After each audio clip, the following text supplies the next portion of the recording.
We are now live. Presenter's laptop sound check. Presenter's laptop sound check. Clerk's laptop sound check. Clerk's laptop sound check.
Can you turn off your camera, please? Thank you. Madam Chair, Councillors, we are live now. Good afternoon. I'd like to call the meeting to order, and it is Public Works meeting for January 31st, meeting 22002. Members of the public are advised that our meetings are webcast live by the City of Hamilton and temporarily archived on the city's website, that the presentations and reports considered at this meeting are available on the city's website, and members of the public can contact the clerk's office to acquire documents in an alternative format. As well, a reminder that all electronic devices are to be switched to a non-audible function during committee meetings, and members are reminded about the 5-minute time limit, which will be adhered to during this meeting. Members can always submit another request if you require more time to ask questions or make comments. Please note that quorum is present, and we'll move on to item 2, approval of the agenda. Clerk, are there any changes to the agenda? Madam Chair, there are no changes to the agenda for today. Wonderful. I see moved by Councillor Pearson, seconded by Councillor Vanderbeek. And show of hands for those who need to. Otherwise, the vote is before you for approval. I'm gonna try opening. I tried to open it to voting just in case by fluke it does work. It worked for me. It is working, Is Madam it? Chair and Clerk, yes. Because I Thank can't see the same, I can't see the votes on my screen as normal. Well, how about this way, colleagues? If we could just get anybody opposed to approving the agenda, please indicate. Okay, carried unanimously. Thank you. Moving forward. Item 3, declarations of interest. Any interest to declare at this time, colleagues? Seeing no indication, we'll move on to item 4, approval of the minutes of the previous meeting for January 10th, 2022. Moved by Councillor Powers, seconded by Councillor Pauls. Thank you both very much. Any comments or questions on the minutes? Seeing no one indicating by camera, we will have a vote of anybody opposing the minutes. No opposition, so visible on camera. So we'll move forward with approval on the minutes. On to item 7, consent item 7.1 is the Waste Management Advisory Committee minutes for September 30th, 2021, moved by Councillor Pearson, seconded by Councillor Danko. Any discussion on this item? For Councillor Ferguson. Thank you, Madam Chair. Just a quick question, not related to the minutes, but on waste. And so I assume Angela Story is here. She But, is, yeah. Can you give us an update, Angela, where we are in getting the multiple chutes available for the new towers that are going up? I know we approved that, but I just wanted to find out if that's policy now and in place. Yep. Good afternoon, everyone. It's Angela Story, the Director of Waste Management.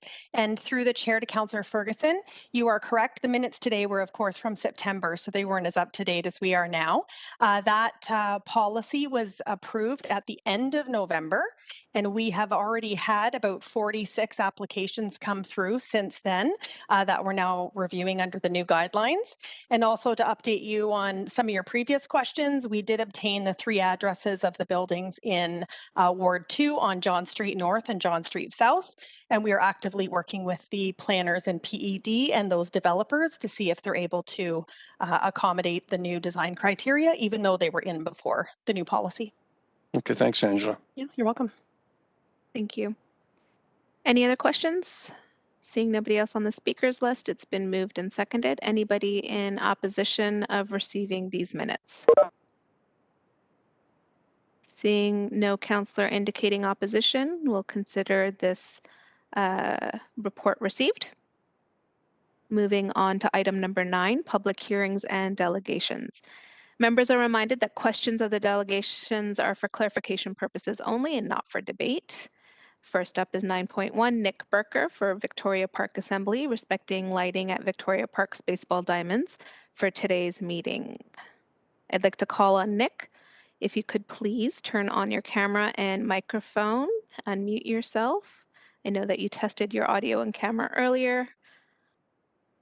And you will have 5 minutes for your presentation.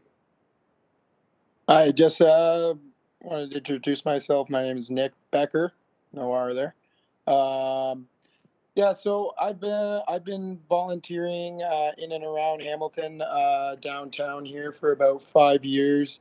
Last year, we had the lights at Victoria Park baseball diamond removed, and all that was put up is about 2 to 3% of the lighting that was there at one time.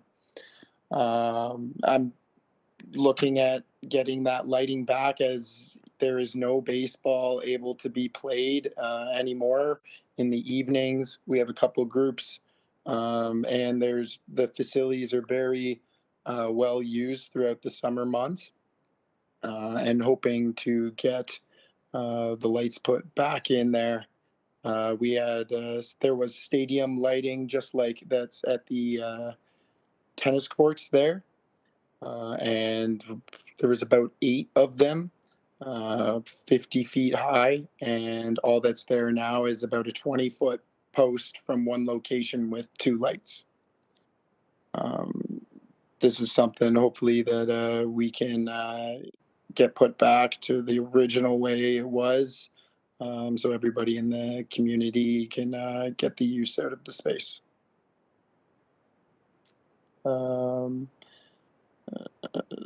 This area is very the type of activities that go on in the area. Some individuals would not get to participate if it wasn't for those activities going down. And especially with the rink that is there in the wintertime, this is all volunteer run. Actually, how I got involved with it was I showed up there to skate about 5 years ago, and the individual, I always go around, I have a dog. The individual acted a little weird when my dog came up to him, and I said, "Hey, it's all okay." He's very friendly, and the guy informed me that he was partially blind. So the only one setting up a community rink in the area was a very visually challenged individual. So I told him I'd be there the next day, and I've been helping out with the rink ever since. In the last 2 years, we've had an amazing success with individuals coming together.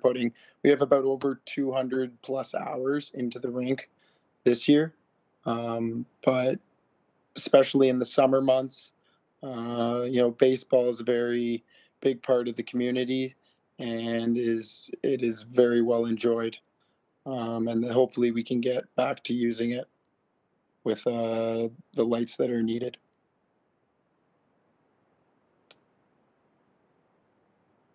Thank you, Nick. Are you complete your presentation? I guess so. And my apologies on your fumbling your last name earlier. Thank you. No worries. Colleagues, any questions for our delegate this morning? I see that Councillor Farr is on the list. Yeah, and to your sage advice, it's just clarity, Nick. I have to admit, I wasn't aware. I played ball there. I was a soupy there. I know the park well. We all do. It's a gem. You're aware that it's down to 2% of what it was. You're here to our committee, the right committee, to appeal to put them back, but I'm not aware as to why they were taken away in the first place. So was you or the community advised or engaged with on that, or what do you know about that?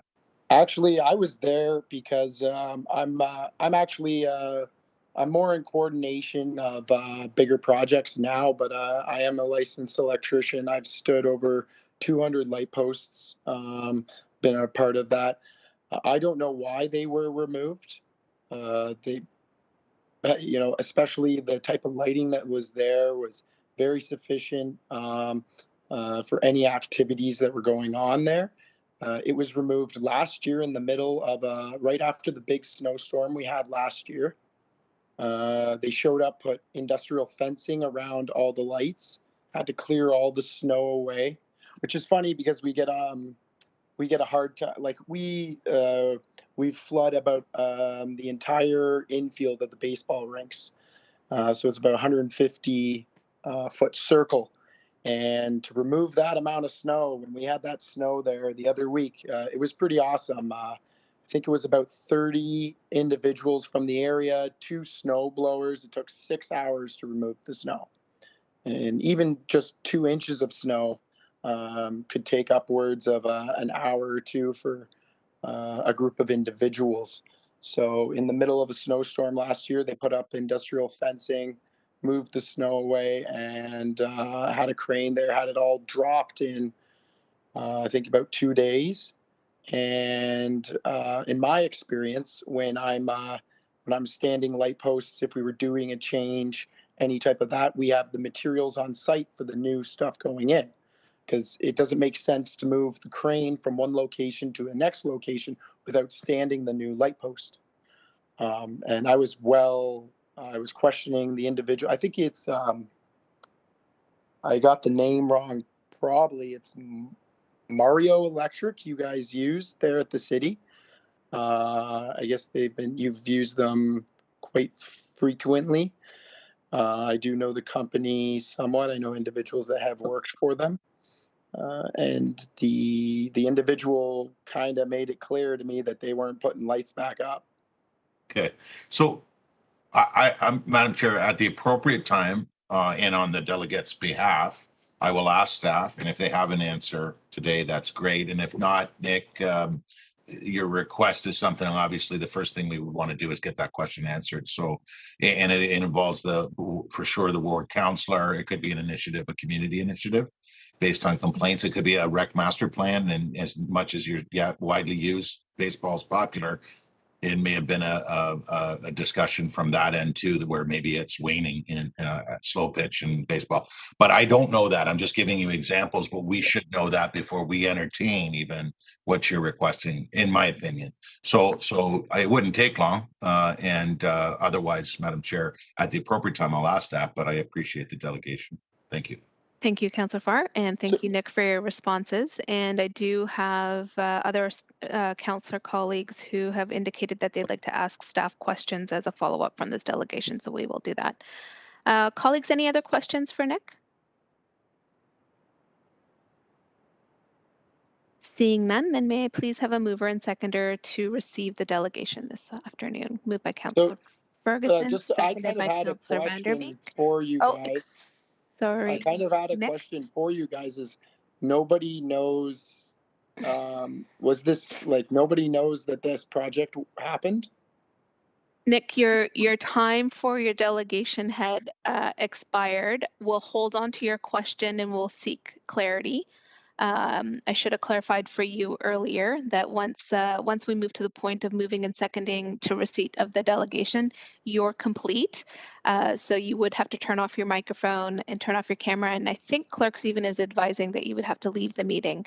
And we will get clarity around the question as indicated by colleagues.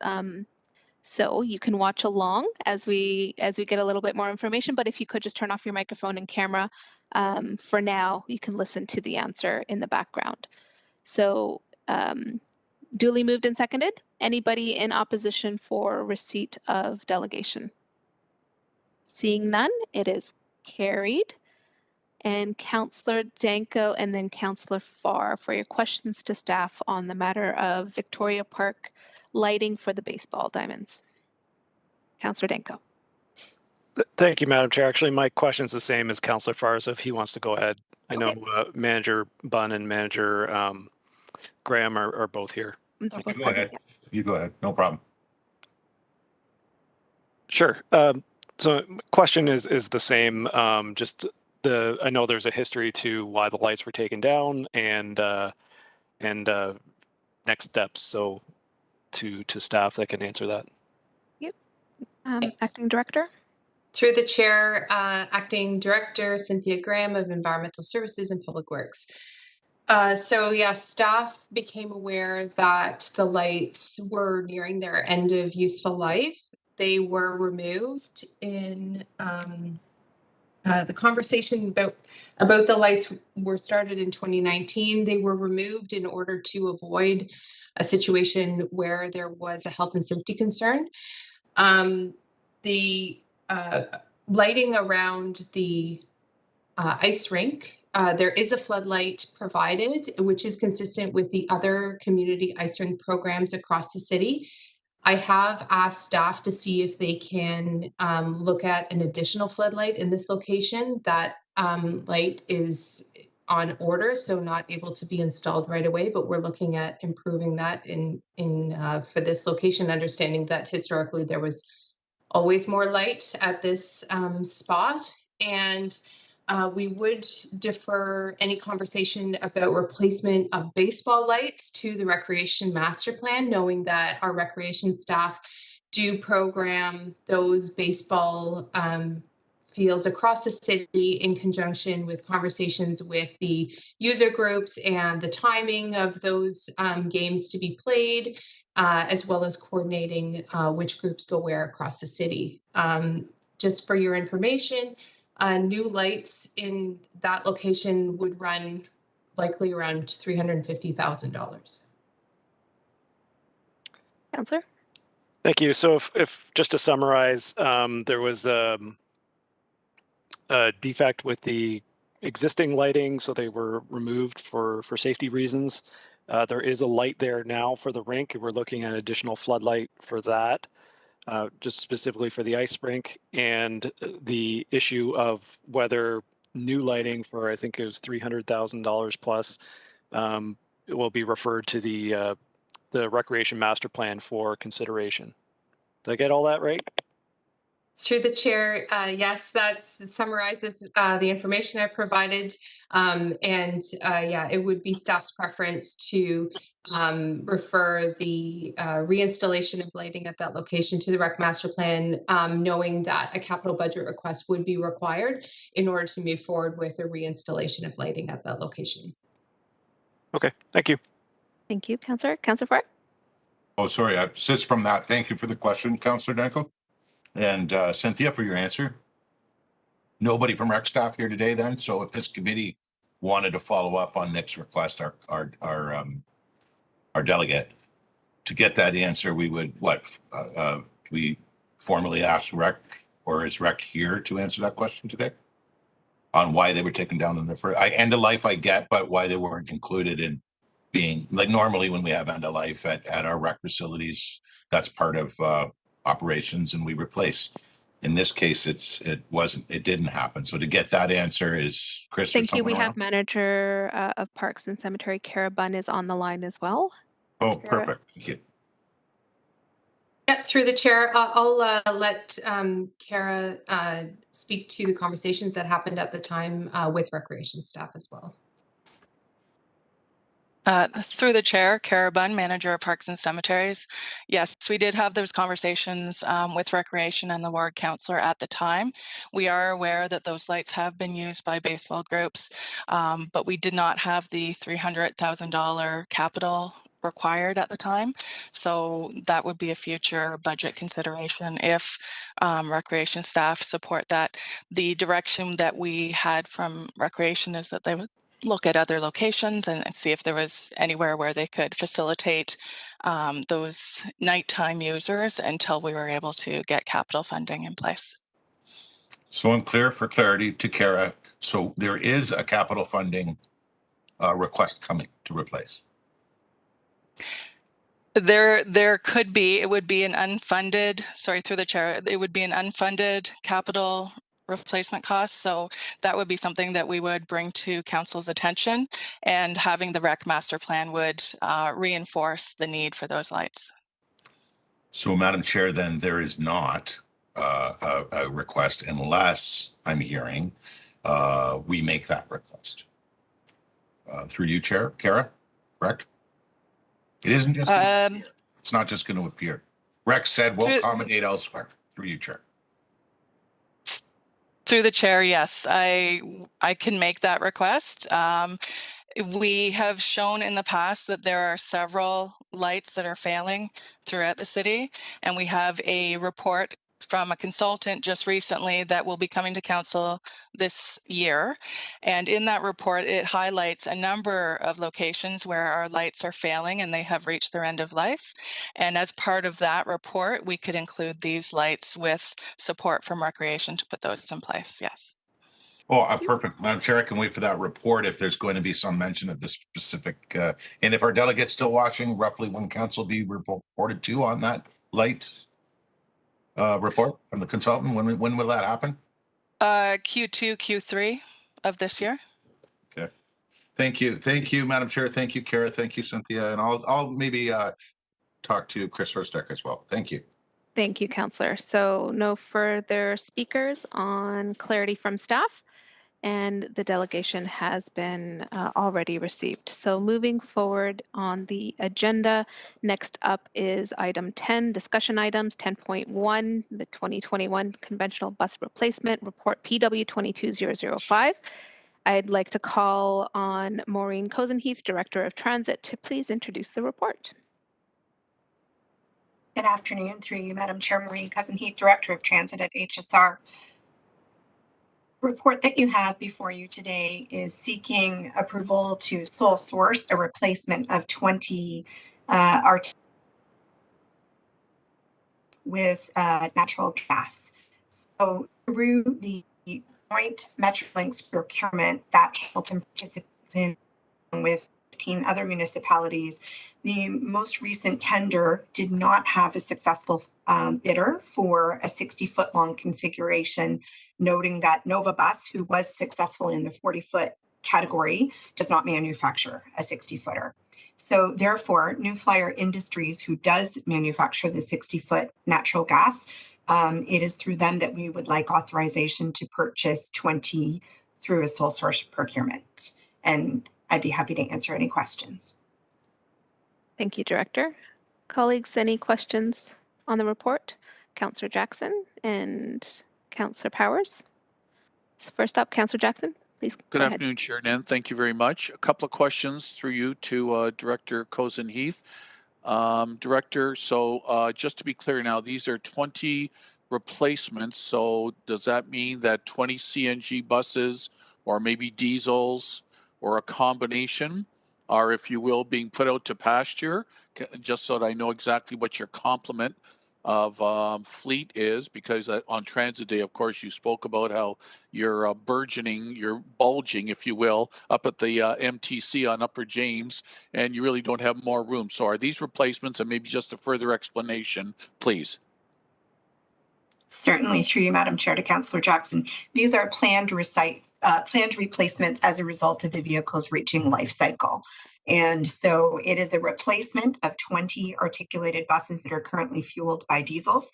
As they are being retired, we are looking to purchase new 20 that are natural gas fueled. And one last question, and how about you just hammer home that point one more time, Director, like you did on Transit Day, for many progressives and environmentalists that will be listening in today. Why are these CNG still a darn good, clean fleet and bus to purchase versus those that would push HSR towards replacing entirely with an electrification of buses? Through you, Chair Nan, please. Thank you, Councillor. Through you, Madam Chair. Natural gas buses remain an incredibly environmentally sound option. And while electric 60-foot articulated buses do exist, we do not have the infrastructure at HSR to support migrating to those vehicles at this time. And as I did mention on Transit Day, and I'll happily remind you again, HSR already boasts one of the greenest fleets in Canada. I might just, for the rest of the calendar year, once in a while, Director, just ask you to repeat that. Thank you so much. Much appreciated. Thanks, Chair Nan. Thank you, Councillor. Colleagues, my apologies. I forgot to get a mover and seconder, so I'll just go with the speakers that are on the list right now. Moved by Councillor Jackson, seconded by Councillor Powers. Councillor Powers, you are up next. Thank you. Thank you very much. Councillor Jackson took my question as he normally does, so thank you for the answer, Maureen. Excellent. Nobody else is on the speakers list, so it is moved and seconded. Anybody opposed, please indicate visibly. Seeing no opposition on the screen present, so we will consider the report and recommendations approved. Moving forward to 10.2, roadside memorial policy, PW 2020, or sorry, 22006. I'd like to call on Mike Field, Acting Director of Transportation Operations and Maintenance, to please introduce the report. Thank you. This is Mike Field, Acting Director of Transportation Operations and Maintenance. And you have to excuse me, I'm not going to turn my camera on. I'm having some bandwidth issues and I don't want to drop out in the middle of the call like it's happened today in other meetings. So when collisions happen on city roadways that result in a fatality, roadside memorials can sometimes be placed within the right-of-way to commemorate the victims. And many other municipalities have policies to aid in the management of roadway memorials, and we do not. So the report that's in front of you today is seeking approval of a roadside memorial policy attached to the report as Appendix A. The policy is meant to provide public transparency, consistent and respectful way in which we manage roadside memorials while ensuring a safe, accessible, and efficient transportation system for the movement of people, goods, and services across the city.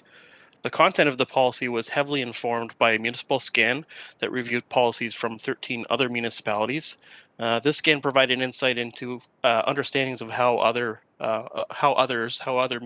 municipalities manage roadside memorials, and to ensure that our policy is in alignment with what works for them and what is the general best practice across Canada. The the policy establishes four primary things. First of all, it formally permits the placement of roadside memorials along highways and roadways in the city. As I mentioned, we don't have a policy that actually permits that, and the sign bylaw does not have content within it that permits that. It establishes a period of time of a roadside memorial that will be allowed to remain in place. In this case, the policy is proposing 18 months. Describes the permitted locations, dimensions, material, and configuration of roadside memorials, and importantly, a procedure on how we as a city will handle the alteration, relocation, or removal of roadside memorials in a respectful manner. Prior to removal, I think this is an important piece, or alteration, the city will contact and coordinate with the stewards of memorials the best we can. In circumstances when we can't find a contact of those and we need to make alterations or removals, we will post physical markers either at the memorial or where the memorial was to provide key contact information for the city, so that those people can come and get in contact with the city to ask what the basis of removal alterations were. I think that having a roadside memorial policy will benefit both the city and those who place, maintain, or visit roadside memorials. And the policy recognizes that they commemorate victims of tragic events, and this will aid that aids in the grieving of family and friends to respectfully honor those victims. And if approved, the policy will apply to roadside memorials that are placed within the right of way, so it doesn't apply to roadside memorials that are placed outside of the municipal right of way. And then also it applies to memorials that are being placed after approval of the policy, and any memorials that exist today will be grandfathered and won't be held to the standards of the policy at this point in time. That's kind of a detailed overview of the policy and the content, but I think it's important policy to go over, and obviously the subject matter is highly sensitive as well. Thank you, Acting Director. Appreciate that overview. Colleagues, may I please have a mover and seconder to put the report formally on the agenda, and then we can have our questions. Moved by Councillor Pearson, seconded by Councillor Pauls. Any questions? Councillor Jackson and then Councillor Pearson. For fear that I take Councillor Pearson's questions like I did Councillor Paul's, would she like to go first? Okay, thank you. That's absolutely fine, Councillor Jackson, go ahead. Thank you. Chair Nan, thank you. Acting Director, so you gave us a lot of information there, which I'm grateful for, and it sounds like a policy is in order at this time. So can I just make you just draw it out a little more slowly? Hypothetically, a tragedy sadly occurs and Family A immediately puts up some notes, some dolls, some mementos at that particular hydro pole or corner. Walk me through just, if you could just make it a little more slowly, explaining, Acting Director Field, walk me through now what occurs and at what step and roughly at what period of time, please, through you, Chair Nan. Through the chair, and I appreciate the opportunity to kind of explore that scenario. I think that that's helpful in this conversation. A lot of times, as everyone's aware, the placement of memorials are not often planned. That they're an organic thing that kind of grow over time as the community kind of sees and recognizes the loss of life. But sometimes they are planned, and they are laid out by what I'll define as stewards, or people who take the ownership of placing those policies. So this policy does ask that those who are erecting a policy contact the city to let them know that they are putting up a memorial. So we have awareness of where it is and who the key point people are, who the stewards are, should we have any questions that we can contact them. However, in recognition that that doesn't always happen, and it's, in some ways it's unfair for people at time of grieving to try and remember and say, I'm going to phone the city and tell them Sure. that we're putting something up. We patrol the city on a regular basis, and through our patrols, we will look for these memorials. And when we do see them, we will identify them, and then we will look at them and review them against the policy features related to more of a safety kind of examination to make sure they're in an appropriate location, that they're not interfering with the maintenance of any critical infrastructure, and that they kind of fall within the confines of the way that the policy describes what a memorial should be. And then we will obviously log that location and formally, so within our system we know where they are. And through the process of the months that they're up there, we have that information, and we will patrol those to make sure that that those memorials remain in the safe location, that they're not growing within kind of outside the realm of the policy. And then when it comes time to removal, the stewards of the policy, or of the roadside memorials, can remove them themselves, or the city, we can remove them too. But the key aspect, or the key piece of the policy that is very common to, I would say, the mass majority of policies across Canada that we looked at, was that there's always a proactive communication between the city and those stewards of the memorials before anything is done, so that there is an awareness and a conversation that occurs about the removal or alteration or whatever it may be. However, as I mentioned, it's not always the case that we can find who a steward or an owner of a memorial would be, but we would try our best to use our resources to figure that out. But there will be some scenarios where we can't. So when we remove them, we will leave a marker behind with key contact information. So if someone who was the steward or has an interest in that memorial can come by, there will be something left behind to indicate that the memorial was removed, and then also to provide contact information at the city of whom they can talk to if should they have any questions. The other thing is, when we remove memorials, we will keep any non-perishable items which are removed along with the policy. Or sorry, I keep mentioning policy, but with the memorial, and we will retain those materials at a central location for 90 days. Should those people wish to come and pick them up, and of course that information will be available on that marker that we leave behind. Much, Chairman, much further explanation and description of the preliminary initial stage of the markers or the memorials going up, Acting Director. A couple of last quick subsequent questions. Did you say that it's going to be an 18-month period from the beginning, registered, stewards on file, and you're saying up to 18 months if your staff go by, still up after 18 months? That's when you may communicate with the family. That's what this new policy will do, because 18 months, it's sounding like with other comparable municipalities, it's like a standard amount of time, not too short, not too long. Through you, Chair Nan, just a further explanation. Councillor? Through the chair, that is correct. So it's an 18-month term, and it starts at the beginning of identification of the memorial, whether we're told by the stewards of the memorials or if we find them within the right of way.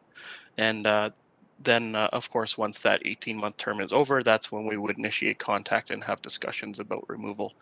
Um, uh, I think that answers your question for the most part. Yes. So I'll just close with a comment, Chair Nan. Obviously, I'm going to be supportive of this. I think, Acting Director Field, you've brought a very delicate, thoughtful, considerate, sensitive approach to this new formal policy if it wasn't a practice before.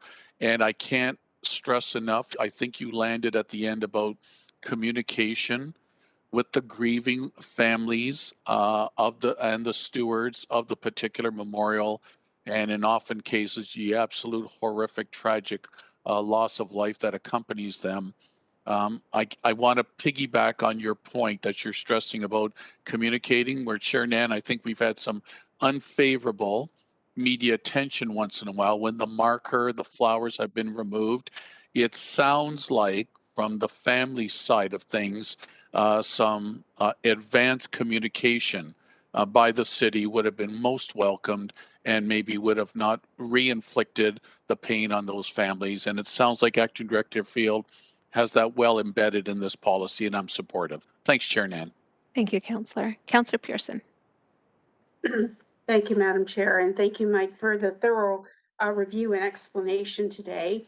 I am supporting the policy going forward.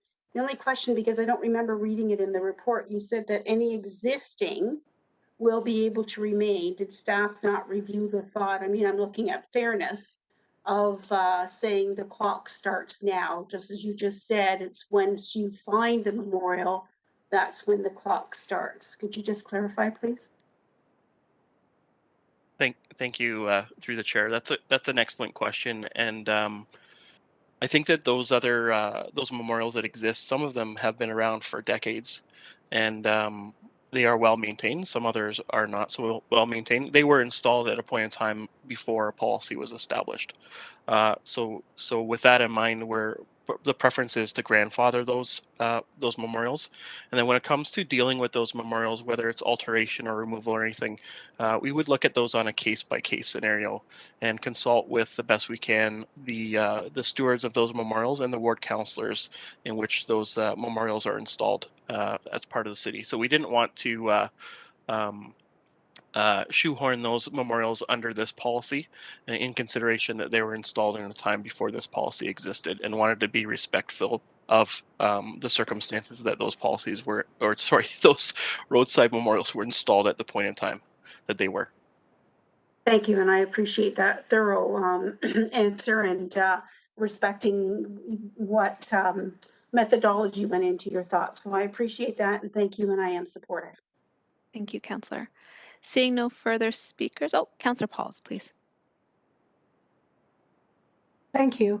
I was just wondering, Mike, before this policy that, and I'm supportive, of course, were any memorial, was there any concerns about safety? Has there been safety concerns, and that's why we're bringing this policy up?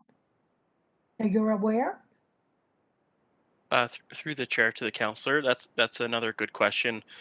There have been very rare circumstances in which we have had some concerns from the public or from ourselves about the safety of memorials, and a lot of times it's more about maintaining not just the safety of the traveling public, but also the safety of those who are visiting the memorials. For instance, a memorial is directed on a roadway where we don't want people to access, that there isn't a safe way to stop a car and go and stand at the memorial and observe it.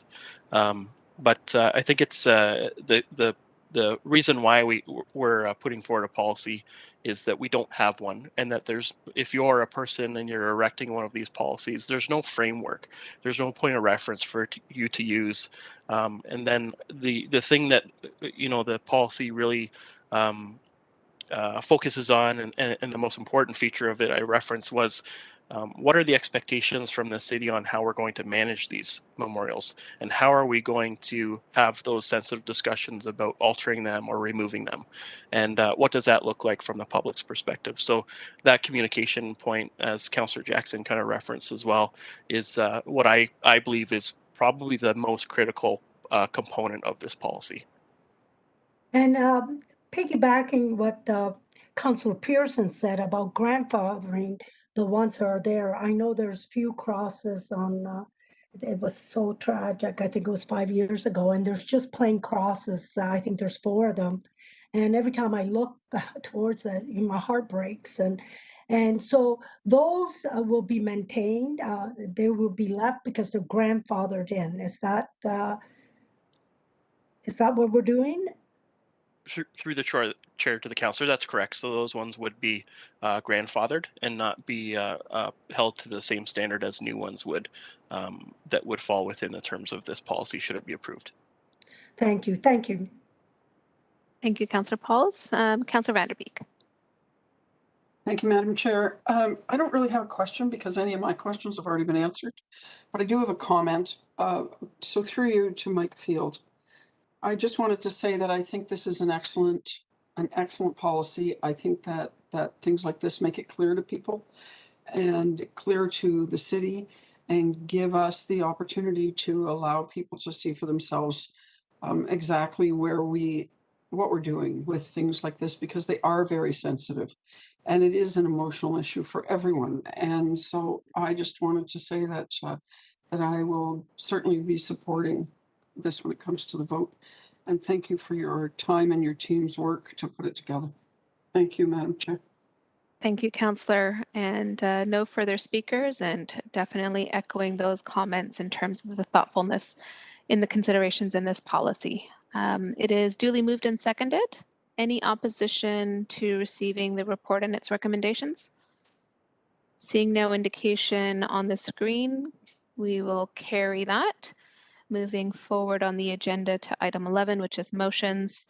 Up first is 11.1, installation of traffic calming measures on Burco Avenue, Hamilton, Ward 7. Councillor Pauls, may you please introduce your motion? In my screen on eScribe, I still have the vote. I can't get rid of it, so I can't go to my installation, to my motion. So let me see if I could do it on the phone. How do I clear the vote? There's a vote on my thing. It says, Yeah, Councillor Pauls, just give it a shot. Just press OK or yes or no, and then submit it. That should clear the screen. If it doesn't, no. It doesn't. It keeps saying. Okay, so hang on a second. Maybe Can you clerks, put the could we motion? pull it up? Yes, please.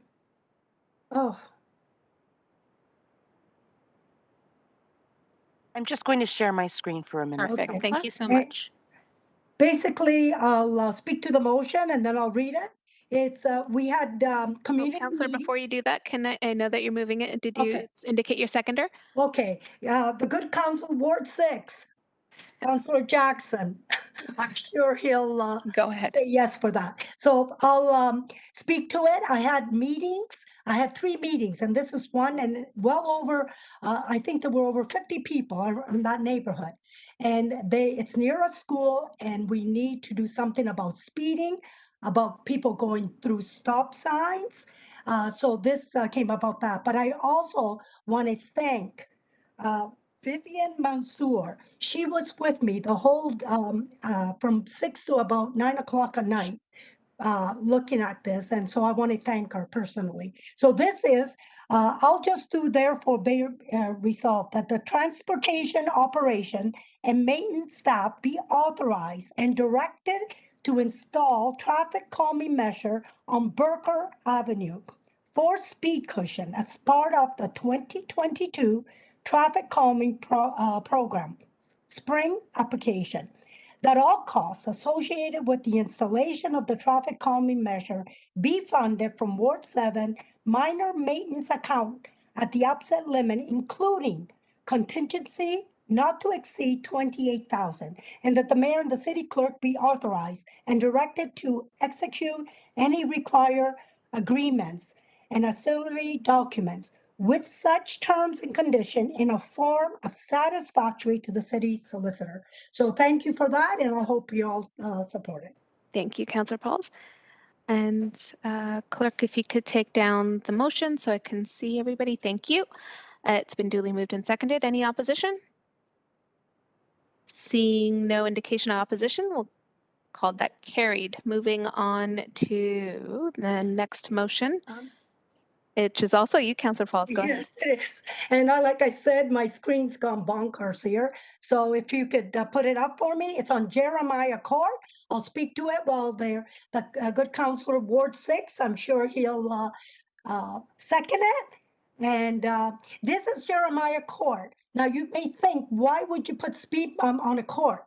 This court is quite long, and people seem to speed from the bottom, and then it turns into a court. And this is the same area as Burkle. So we had that meeting, and they were there, and Vivian and I went, and we talked to the residents, and this is what we're going to do, put 2 more speed bumps. So therefore, be it resolved, the transportation operation and maintenance staff be authorized and directed to install traffic calming measure on Jeremiah Court 2 speed cushion as part of the 2022 traffic calming program. That all costs associated with the installation of the traffic calming measure be funded by Ward 7 minor maintenance account at the upset limit, including contingency not to exceed $14,000, and that the mayor and the city clerk be authorized and directed to execute any required agreements, auxiliary documents, such terms and condition in a form of satisfactory to the city solicitor. Thank you again for your support. Thank you, Councillor Pauls. Again, duly moved and seconded, and just give us a second to get the motion off the screen. And any councillors in opposition to the motion? Seeing none, it carries. Councillor Danko. Sorry, I'm not in opposition, but I did have a question for My for staff. apologies. Okay, do over. On the votes, in order for Councillor Danko to ask his questions, please proceed. Thank you. And I appreciate the residents' request here, but if I'm looking at the map for Jeremiah Court, it's 163 meters long, the short spot or the straight part of it. And I'm just a little concerned and confused if we're going to start setting a standard where we're putting speed cushions on courts, especially 2 of them. That's a speed cushion every 50 meters. Does traffic have any comments on this? Thank you, Councillor. To staff, and then I do see you, Councillor Pauls, that you'd like to also respond. Through the chair, it's Mike Field, Acting Director of Transportation Operations and Maintenance. You ask a good question. I don't have the factors in which were reviewed on my end at this moment, but I could look into those factors and get back to you and Councillor Pauls separately. Thank you. And, you know, I will vote in favor, and I appreciate the councillor's work. But, you know, it sets a difficult standard if we're now going to start putting this kind of traffic control measures on a court that's that short, if other measures wouldn't be more appropriate instead of speed cushions. Because, you know, if you set the standard that a court now requires traffic calming, then that's pretty much every single street.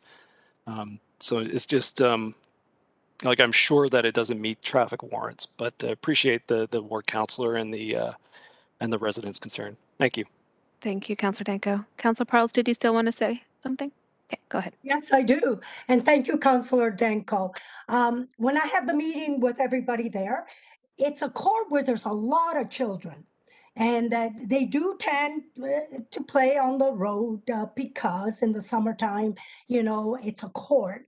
And I spent time there last year to see if people were speeding. And they sort of they do speed, but as you know, 40, 45 looks pretty fast when it's a short street. So I was asked if we could reduce the speed limit to 30. And obviously, because there's a school behind this court, it's Lawfield School. And I was advised that they do not like reducing the speed to 30 miles per hour. So therefore, maybe a speed bump would be better. So I suggest the one speed bump just as they go to the turn. And obviously, the people there that had children said, yeah, but they start right from the bottom. So we talked again and they said, okay, maybe 2. Now I'm asking for 2.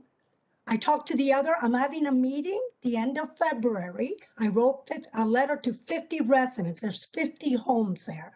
We're going to have a meeting. And because some people are opposing it, the ones that don't have children and the ones that say, well, you know, it's a court, it's short, the concerns are just like what you raised. But we will have a meeting and I'm going to suggest we just put 1. But I'm asking for 2 just in case. And if I have extra money there, there's other places that I need it anyways.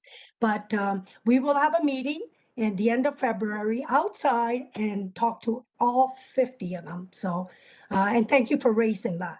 But these are the concerns. Thank you, Councillor.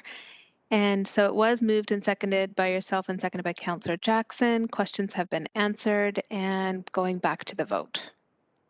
Any opposed? Seeing none, it carries. Moving forward, Councillor Danko, I believe the next motion is yours, 11.3, Newlands Park Fitness and Rock Climbing Equipment in Hamilton. Please introduce your motion and may I please have your seconder as well. Thank you, Madam Chairman. If Councillor Marula would second this, I'd appreciate it. That's a big thumbs up. Go ahead. This is for Newlands Park, fitness and rock climbing equipment, whereas Newlands Park is in an existing neighborhood located at 137 Limbrook Drive in Ward 8, whereas the existing walking loop and park space are well used by the community and would benefit from enhancement to provide additional outdoor fitness opportunities. And whereas the City of Hamilton's existing parks do not have any rock climbing elements, and this park space offers a location to pilot a rock climbing area, therefore be it resolved that the design and installation of new fitness equipment, including signage and safety surfacing at 137 Limbrook Drive in Newlands Park, be funded from the Ward 8 Special Capital Reinvestment Reserve to an upset limit of $60,000 be approved, and B, that the design and installation of a rock climbing area, including safety surfacing at Newlands Park, be funded from the Ward 8 Special Capital Reinvestment Reserve Fund to an upset limit of $60,000 be approved, and that the annual operating impacts estimated at $2,500 for the inspection, maintenance, and repairs be included in the 2022 Public Works Department base operating budget. And finally, that the mayor and city clerk be authorized and directed to execute any required agreements and documents with such terms, conditions, and form satisfactory to the city solicitor. And just briefly, this is a kind of a response to how residents are rediscovering our public spaces and park spaces and using our parks for more than just going to, walk the dog or take the kids to a play structure. So we were looking for some opportunities to install outdoor fitness equipment for people that might not have a gym membership or currently might not feel comfortable going to the gym, to be able to provide some additional outdoor fitness options in Ward 8. We identified 3 locations with possibilities. So one is Newlands Park, another one was Buchanan Park, and the final one was Southam Park. So Southam is right at the top of the J. Keddy Trail, so it would be a perfect opportunity to include with, if you're walking on the Keddy Trail, to include some fitness elements there at the top. But we are currently doing a master plan for Southam Park, so that will likely be included in the master planning for that. Buchanan Park we're also looking at, but we thought initially we're going to start with Newlands, as it already has a ring of path there that people use for a jogging circuit and for a walking circuit. So this will be sort of outdoor circuit-oriented exercise equipment that they can then use to augment their outdoor fitness routine. So we're really excited about it. And then the second half of this is the rock climbing equipment options for the park there. This is a result of some discussions with our great park staff about the design elements that we incorporate into play equipment and how they've been getting, in my opinion anyway, a little bit over sterilized in recent years in attempts to remove that element of risk. And I think we're becoming able to better understand the benefits of having a little bit more risky play elements, if you can put it that way, incorporated into our children's routines, so they're not just bubble wrapped. And I think some of those benefits are really well documented. Things like being able to develop risk assessment skills, being able to help with emotional regulation, so you're not always successful, that it's a little bit more of a difficult thing that you're having to do, and you're not immediately successful, that it takes some perseverance to do. It can help with children's self-esteem and their ability to deal with failures, again, where they have to learn a skill and try, and it's not an immediate reward. And then also helps with developing initiative. So, again, that it's not just a sanitized bubble wrapped environment, that you have to take an initiative to try something new. So again, this is something that's a little bit new, and I'm really excited about. And I'm saying as risky play, but this is a very well designed structure. It's not like a 20-foot rock wall or something like that. It is designed to be safe and not introduce legal pressures for the city of Hamilton. But it's a bit of a different approach to a play structure that we haven't seen before, that I'm really looking forward to. So thank you. Thank you, Councillor Danko. Also an opportunity to overcome fears. Two other speakers on the list, Councillor Powers and Councillor Ferguson. Councillor Powers, please go ahead. Well, I'll support the motion to go through the process, but I certainly would like additional information on the rock climb. This is obviously new information. Any information that I've had in the past is there's been a movement away from our liability people, from risk management, that to even consider the installation of that. So I'm going to be asking staff to provide some information on it before I could support this wholeheartedly when it finds its way to ultimate approval. Thank you, Madam Chair. Thank you. Councillor Ferguson? Oh, you'll have to unmute yourself, Councillor Ferguson. We can't hear you right now. Thank you. Thank you. I just have a question for Carabun or Cynthia Graham. Like Councillor Powers, I'm not familiar with this technology at all, but I've seen these rock climbing structures that are at fairs and other events, but they have an operator with them, and the children climbing these things have harnesses on.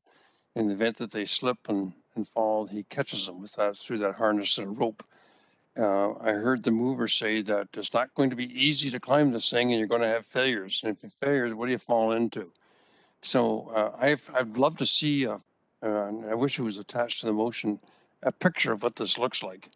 But I see Cynthia's turned on her camera. Are you familiar with this, Cynthia? And are they safe? Are we going to run into some liability issues if a child falls and hits their head and so on? I think Thank you, can answer Councillor. my question. Acting Director. Yep, through the chair. So these would be installed according to CSA guidelines and standards, as we do all of our play equipment.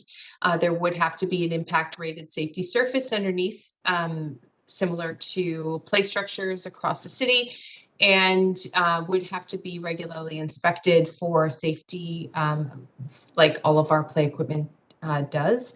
We can endeavor to find a mock-up or a photo of one that has been installed in other locations so you get a sense of what it looks like.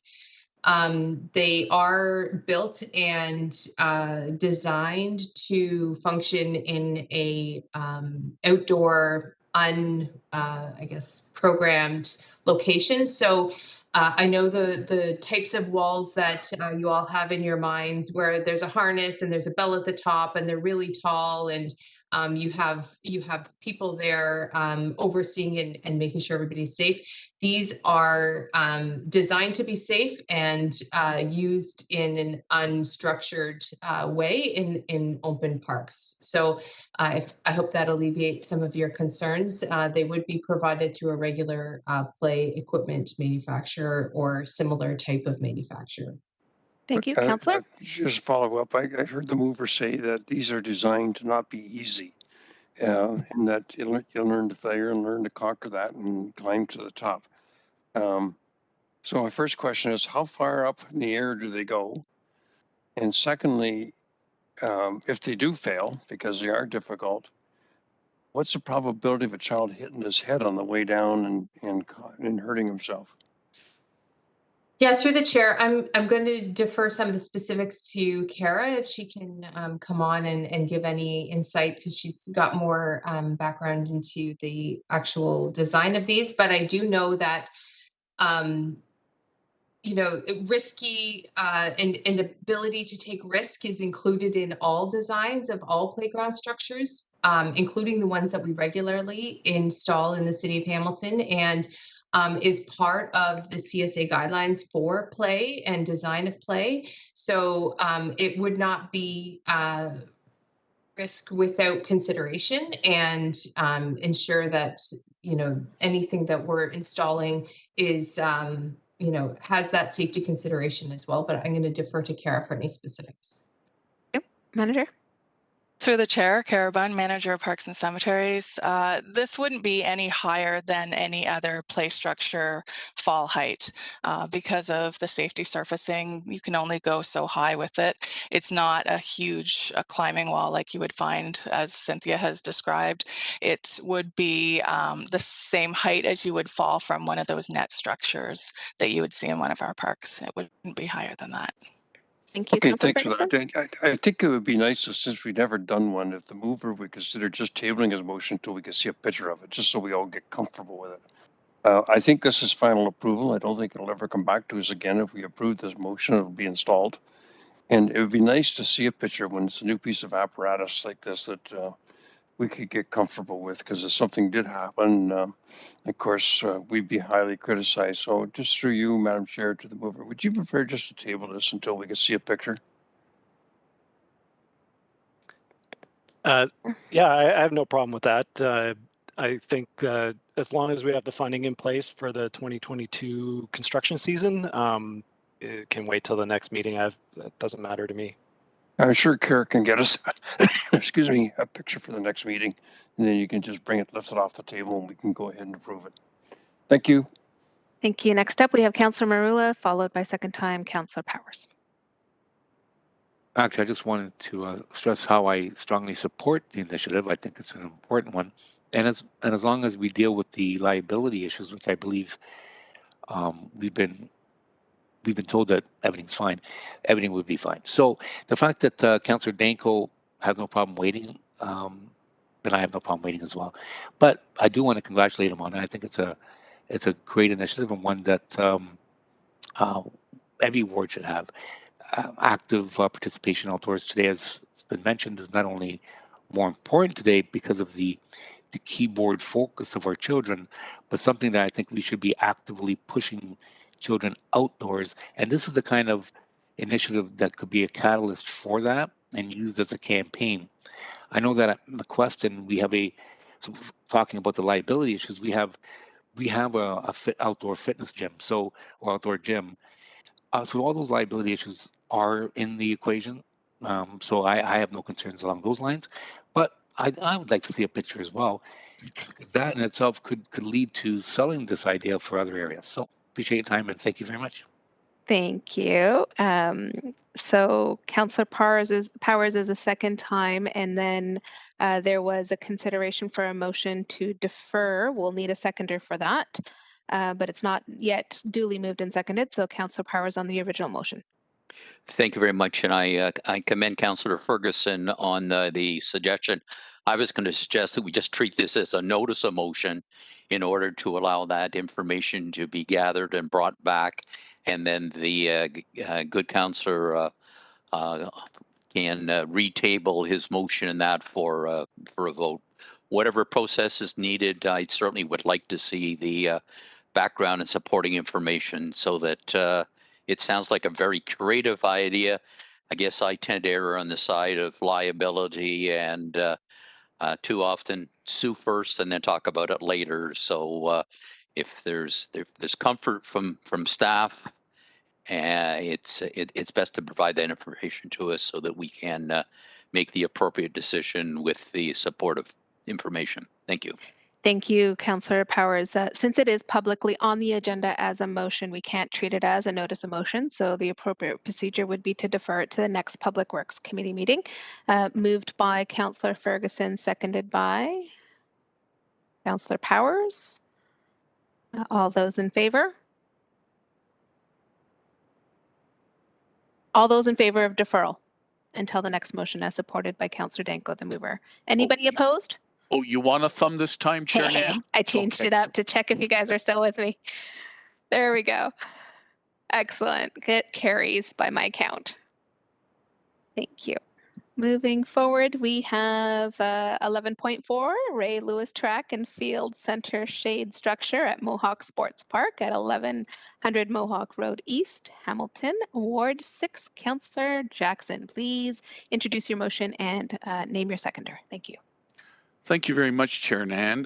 Moved by myself and seconded by a member of council who is working extraordinarily hard in his ward all the time, but when he has some leisure time, brings his son up to the East Mountain and spends a lot of time at the 100-acre Mohawk Sports Park. That would be Ward 2 Councillor Jason Farr. Whereas the Ray Lewis Track and Field Center is located at Mohawk Sports Park, whereas a shade structure on site would provide the benefit of overhead protection from the rain and sun, be an integral part of the community fitness program for seniors proposed by the Golden Horseshoe Track and Field Council, and enhance the use of the facility for outdoor fitness opportunities for the community. And whereas the Hamilton Olympic Club and the Golden Horseshoe Track and Field Council have received grant funding from Community Foundations of Canada through the Government of Canada's Healthy Communities Initiative in the amount of $50,000 to be contributed to this project, and those funds to be transferred to our city project ID number listed there for staff to use to complete the shade structure installation. And finally, whereas the total project cost for supply and installation of this shade structure would be an estimated $120,000, therefore be it resolved, A, that the balance of funding required for the supply and installation of the new shade structure at Mohawk Sports Park be funded from the Ward 6 Capital Reinvestment Reserve number identified with an upset limit, including contingency, not to exceed $70,000 be approved and transferred to the project ID number listed. B, that the annual operating impacts of $2,500 for maintenance of the structure, including graffiti removal and repairs, be added to the 2022 Public Works Department base operating budget. And C, Chair Nan, that the mayor and city clerk be authorized, directed to execute any required agreements and ancillary documents with such terms and conditions in a form satisfactory to city solicitor Spracklen. I want to say, Chair Nan, sincerely, if you would just indulge me for a couple of minutes. We have two outstanding organizations in the Hamilton Olympic Club, led by President Rich Gelder, and the Golden Horseshoe Track and Field Council, led by Chair Kevin Gonsi. And they have an incredible group of not only athletes, but executives and leadership team members that for the last 4 or 5 years have been working closely with the City of Hamilton, primarily Parks Department, Recreation and Facilities, and my office to turn the Ray Lewis Track and Fields Center into a state-of-the-art, city-owned, wonderful track and field complex. And we have embarked together in a collaborative manner on 4 projects here at Mohawk Sports Park at the Ray Lewis Track and Field Center. Number 1 was the brand new track and field of $800,000 that was opened 3 years ago that they helped to raise funds towards. Number 2 were brand new bleachers with more new bleachers still to come that once again they sought external funding for. Number 3 is what's before you today, Chair Nan, the shade structure, with all the descriptiveness that I have given about the benefits of this shade structure. And the 4th phase to come down the road will be a brand new washroom building to replace the dilapidated and antiquated washroom building that currently is beside the track and field center behind Bernie Arbor Stadium.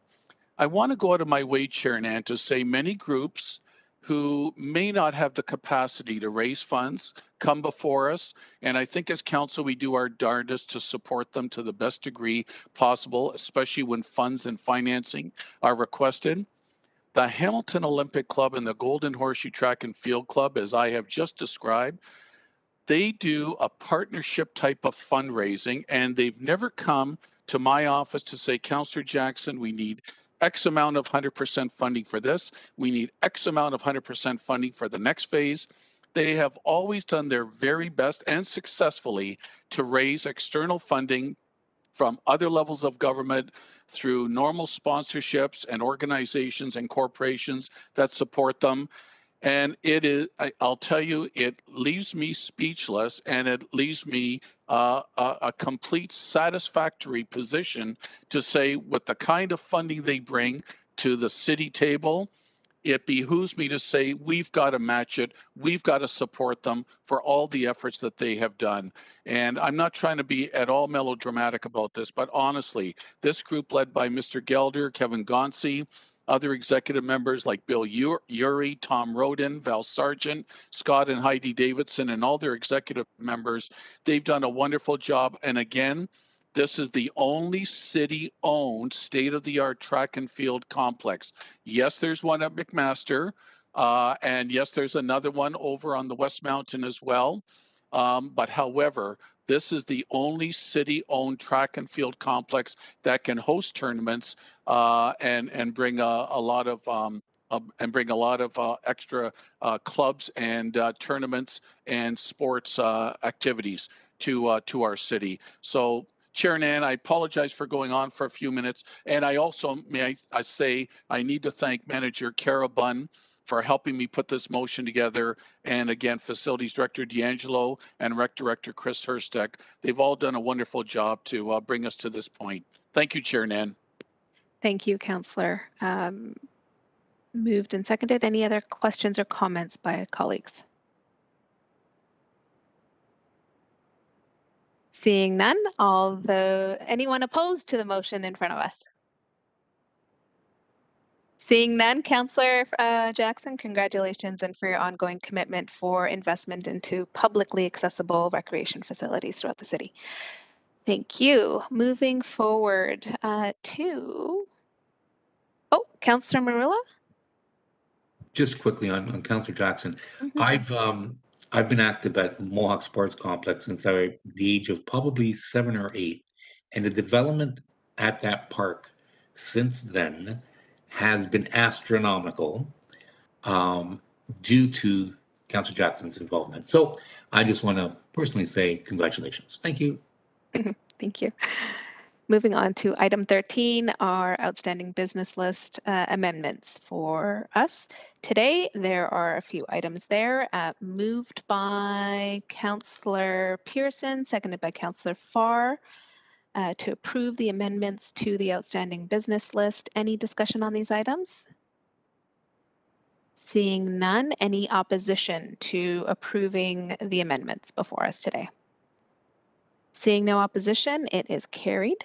Any other items of general information, other business or notices of motion? My apologies, I missed that part.